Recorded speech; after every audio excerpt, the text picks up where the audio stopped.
Mbote banem déjà l'été mafuta sekezenga bino la grande dame car na quatre actualité ne to misala olam no ba 100 pour pesa conseil bande ko nzambe amona papa mbolela ngai bino. Les amis, toebi ezali na ba vidéo moko ezo circuler et pesa ngo ya mape ya pasi na communauté congolaise. Et bande ko na biso mibale oyo ba uti ko zika moto mwasi na mobali. Oyo babane ko va na France. Incendie immeuble ziki moto ndako na bango pardon epeli moto oyo ezali mystère jusque là bato bakoyeba te euti wapi nini epelisi yango ebandeli wapi au fait immeuble mobimba ndako na bango nde kaka moto eziki donc ce qui veut dire moto epelaki nde epa na bango moto ebandeli epa na bango nini epelisi moto. C'est vrai toujours que la version de gauche à droite, la version ils ont tenir debout tel que dans dit émission directement de comment lobby que non c'est l'information et azui tant moto zo pe là ba mon papa na bébé libanda ayena ozo tik pe sa moi n'est pas voisin et puis après ba habiter le rond niki on dira quoi qui na immeuble abeti mutu na c'est au fait ça n'a pas de sens so qui papa tant moto zo pe là a parvena ki ko bima na ndako na bébé. Donc, ce qui veut dire, na logique, à quoi qu'on a sous nanda côté. À quoi qu'on a sous nanda côté. À moins que peut-être, à kenda qui a une robi qui sa moi c'est ce que moi c'est ça coca, moi c'est au rotambolate, ça n'a pas de sens toujours. Si papa parvenait ko bimana mwana, c'est que maman pas quoi ko bimana longo na ye, de papa n'inga bimana mwana, à si bébé, à memi bébé, maman, mon pembeme ni na ya ko simbe na loboko ou soit, donc ça ne tient pas debout. Bon, batum souba lobi ke. Moi, na abiki parce que ba boaka qui na immeuble parce que pour votre information, bandeko mi balé ba utiko bala na ya pas longtemps. Ba uto bala na ande to yoki ba msuba lobi 4 mois, le bébé n'a que 1 mois. Ba utiko bala na ya pas longtemps. Bébé abiki ba tumsuba lobi mon papa boaka ki mwana na fenêtre. Ba voisin ba yamba ki to éviter probabilité za ke za la solo parce que moto peli na ndaku. Maman Ziki, papa, on dirait, Amika qui se sauver, qu'on sauter na immeuble, mais malheureusement, il n'a pas survécu. Donc, en fait, à beta ki mutua, on dirait que bazolo ba beta mutu na balcon. Na ko sauta ki a kwea ki mabe. Voilà. La place des alors mon so mutu a sauté. Au sauter, na objectif ya o kita na makolo. Vous comprenez? Donc, il y a sauté wana tellement pe il habite ça 40e niveau parce que comme mon ango ezo mona kizama mulai akene ko beta mutu ko tutana s'il faut dire et salike akoyi mabe. Donc tant on va pomper bae fallait ba banana nous ko réanimer et puis en même temps battre la position parce que so imoto zo pe la ezalaka risque hein? Il y a des pompiers qui meurent aussi na cha musala. Donc, il faut avoir position moto là et là on il faut ça là comment accéder pour na robi qui s'assoki bat bana kati. Donc tant ba pomper bae fallait ba luka ba welisana ndeko oyo asotaki ba luka ba betana et puis après mais malheureusement le papa ndeko na biso mobali a survivre été beba biki mwasi aziki na kati ya ndako. Les amis, pourquoi tu as l'émission na ozamulaite et quand on a eu ça bino so ina ko sala émission to na ko loba c'est que loba ezali par rapport à ba nungu ba spéculation o ko bima de gauche à droite il paraîtrait famille bazala qui d'accord té. Quand je dis d'accord libala ndenge salemaki bino boyebi mamba bala ndenge zalaka bapesaka biloko bapesaka mbongo on dirait moi mes ententes incompréhension kozanga koyokana entre famille à moi sina mobali donc il y avait quelque chose qui clochait o esali ke batu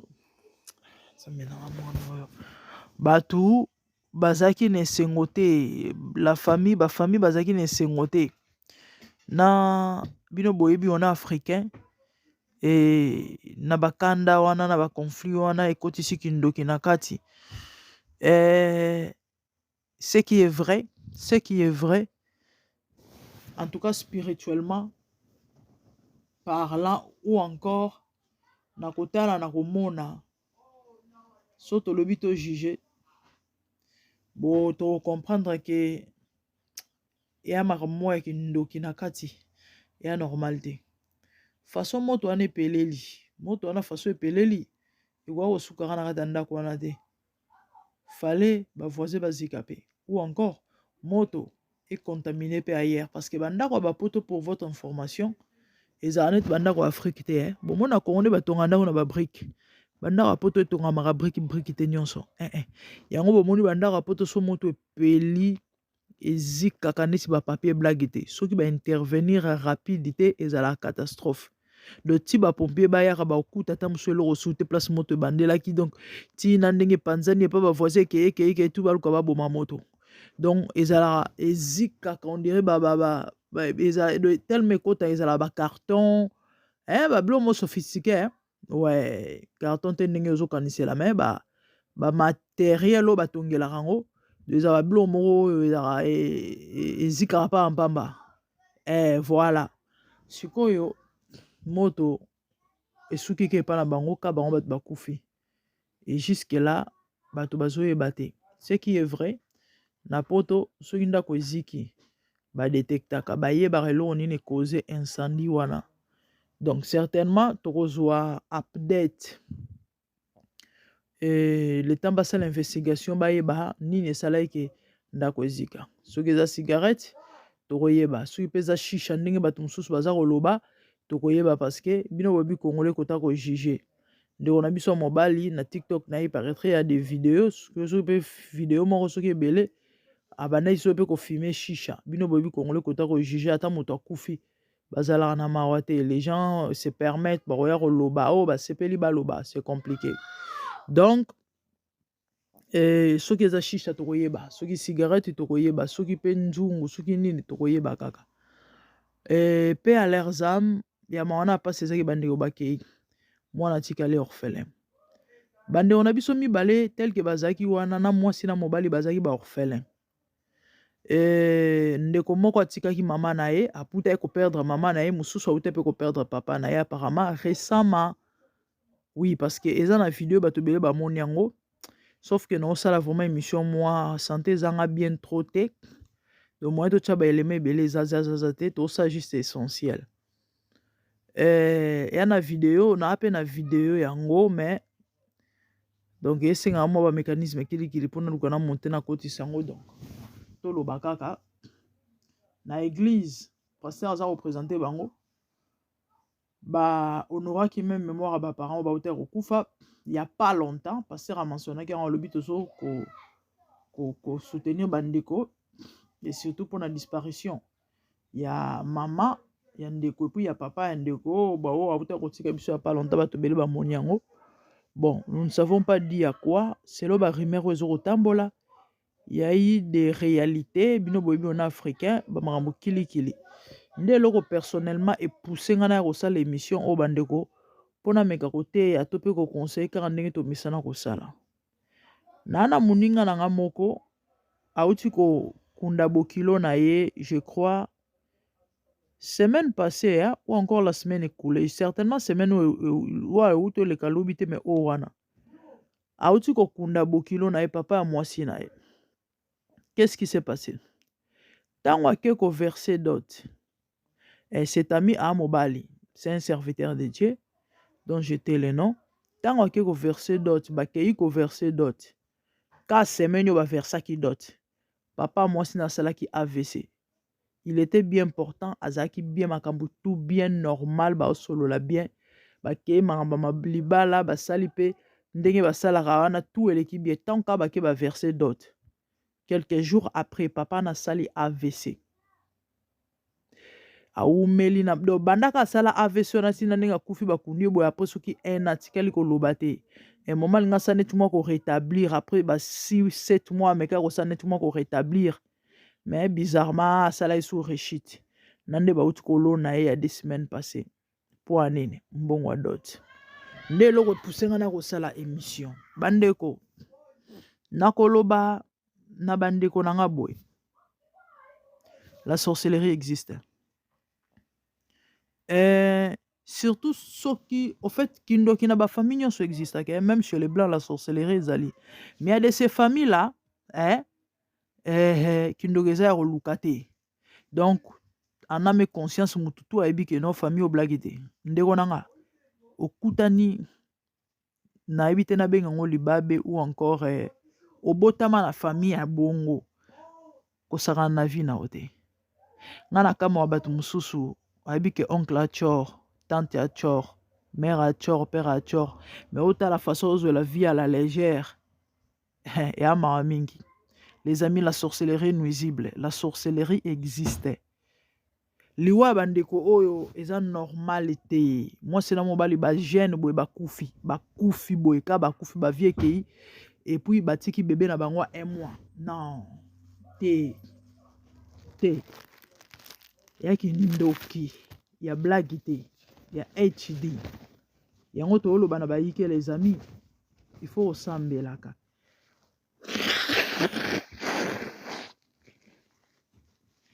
bano bolimbisanga etango naoloba kosambela naoloba kosambela ya bablagi te ya sérieux parce qu'il y a des gens qui prient mais à la légère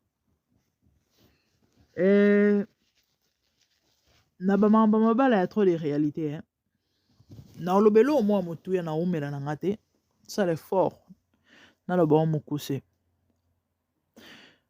omoni soki olingi obala mwasi to okutana mobali moko boli bobalana et que famille a d'accord te ou encore belle famille elingi yo te to famille na yo elingi mobali wana te kosala mutu makasi te esala opasi me ndimo souffrira mpona bolamu na yo kobala na mutu makasi te ndeko olela kosala blague te ya des réalités spirituelles oyo esalaka ke mine de rien tomona yango me balingi ye pupipwani oyo na bazopesa raison te balobi kaka no ekolo wana biso obala bikolo wana te mosusu te baoloba mpe loko te balobi kaka nala to obala mobali wana te nala to obala mwasi wana te. Mon ami, fais très attention. Fais très attention. Sur olingi, ou soit des choses, ou bien vino membolela, ou bien liwa. Liwa nata musoko zala, ou soit ya yo, ou soit ya partenaire na yo. Ces choses existent. Il faut faire très attention. De auto yo ki ezake, mes ententes moko ezalaki. Dès le départ, ya makambo ya libala. Et sali ke ekote mwa bakindoki moko na kati moto esali lelo bandeko na biso batika biso yango nayaki yaya na conseiller yo ndeko na nga mwasi na conseiller yo ndeko na nga mobali fais très attention kindoki ezalaka sambela sérieusement na ndenga solo omoni ntango osidentifie na Christ omoni ntango mibengi chrétien omoni ntango mibongi mwana nzambe tonga na ya nzambe rassure-toi makolo na yo mibali ya na kati ya bonzambe ko vivre te un pied dedans un pied dehors moko soki mwanini moko soki mwanini non rassure-toi ke makolo no mibali ya na kati ya bonzambe osambela sérieusement sino te mabe makasi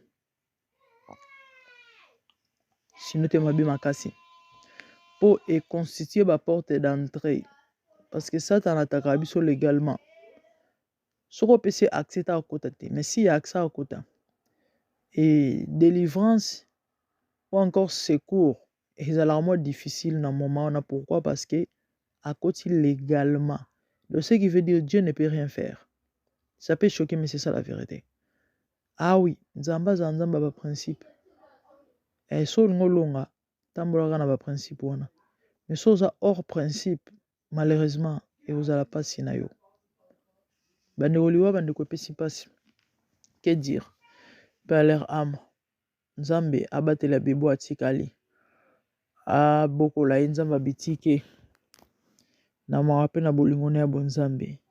En tout cas esali pasi epesi mawa mais bon mokili yango kaka boye toloba nini biso nde totikali tozwa mayele ya moketo nazalaki nango bandeko na ngai po topartage yango wana soki ezali mbano ya liboso kovisite biso kozanga te kotikala biso libone na yo et non seulement ça moi like moi comment esala bien. Quant à moi namoni bino mbala ya nsima de bonnes choses à vous. Que le Seigneur vous bénisse. Merci, au revoir. Bye.